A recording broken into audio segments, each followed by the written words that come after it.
to take a closer look now for you at a deadly conflict between Azerbaijan and Armenia that is putting civilians in danger and threatening the stability of the region. It is all about the breakaway territory of Nagorno-Karabakh. It's internationally recognized as part of Azerbaijan, but ethnic Armenians run the show there, and nearly 3 decades of hatred now sparking new violence. And that has got Washington, Moscow and Paris doing a rare thing, showing agreement. They are all condemning what they are calling the dangerous escalation of violence in and around what is this disputed zone. Despite appeals for a ceasefire, there are reports of renewed fighting, and Azerbaijan's defense ministry at least has ordered its military to destroy what they call enemy forces. Well, the fighting is said to be so vicious that Amnesty International is accusing Azerbaijan of using cluster bombs in civilian areas, an accusation which Azerbaijan denies.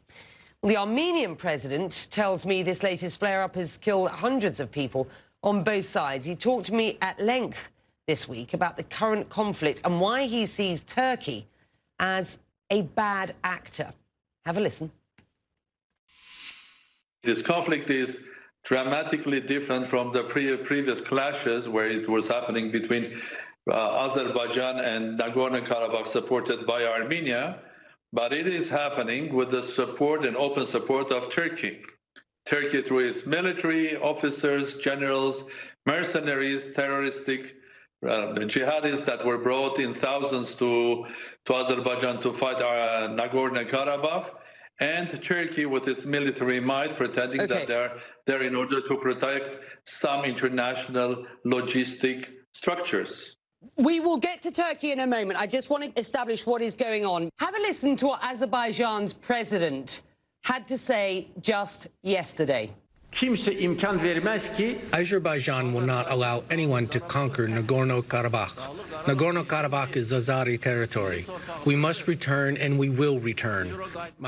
He says Azerbaijan will not cease military action until you have set a timetable for withdrawing troops. Are you willing to do that, sir? Well, I think first of all, I think addressing it to Republic of Armenia is a wrong appeal, because they have to appeal to the Republic of Nagorno-Karabakh, which is, or Artsakh as we call it, because their dispute is with these people. This is not about Armenia occupying a territory. This is a territory that even under Soviet rule, the absolute majority, I mean 95% of population were Armenians, because they are living there for thousands of years. How can anybody occupy a territory that you are living for thousands of years? Sorry, sir, can I just interrupt you for a moment? Azerbaijan's Ministry of Defense said radar systems recorded the launch of rockets at Azerbaijan from starting positions in Jermuk, in Gafan, and the Berd regions of Armenia. How do you explain this, sir? This is a fake news, sort of a short answer. Your Prime Minister spoke with the US National Security Advisor, Robert O'Brien, on Thursday, as I understand it, about Turkey's role in the intensifying conflict. What was the outcome of that call, and is the US offering any support? Yeah, I've been speaking about this to many presidents and prime ministers of different countries, asking them to interfere and put pressure on Turkey, stop interfering in the region, because their interference is taking the conflict an order up in magnitude, in complexity, and also creating something that eventually will become another Syria of Caucasus. But Caucasus, if it becomes a place like Syria, then God help everybody. God help Europe, God help Central Asia. It will affect everybody, including Turkey, Iran, and Russia. So my plea is, if Turkey will be restrained with the help of Russia, United States, and France, then we have a chance of ceasefire, further negotiations, maybe peacekeepers, and then we'll have a chance to go back to the negotiating table, because there is no military solution to this conflict. There can be only peaceful diplomatic solution. I wonder, Given that you are looking for support from the US, and given that call was made on Thursday just before Donald Trump announced that he had tested positive for COVID-19, I wonder whether you think Washington has its eye off the ball in this conflict. Does that worry you? I don't believe that Washington has its eye off what is happening in Caucasus, because this is a crucial area.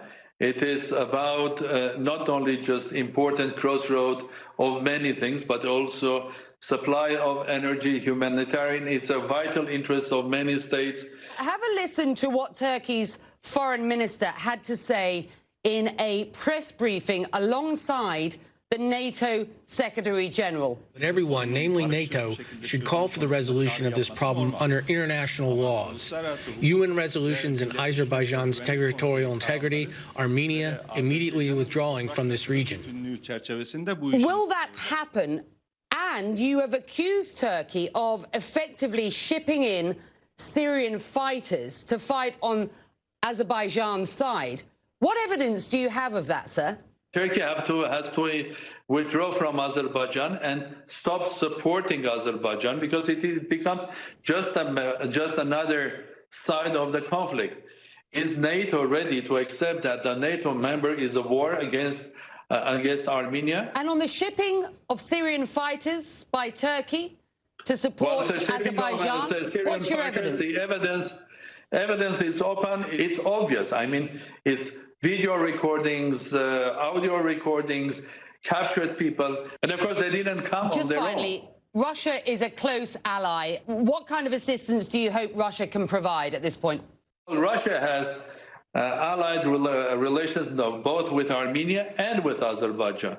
We're hoping that Russia, as a key member of the Minsk group, co-chairs, will exercise their pressure, first of all, on Turkey. My formula is pretty simple. If we exclude Turkey from this conflict, I mean, militarily, politically, if Russia can put pressure on Turkey, I think it will work. Okay. And I hope it will work, and we'll go back to negotiations.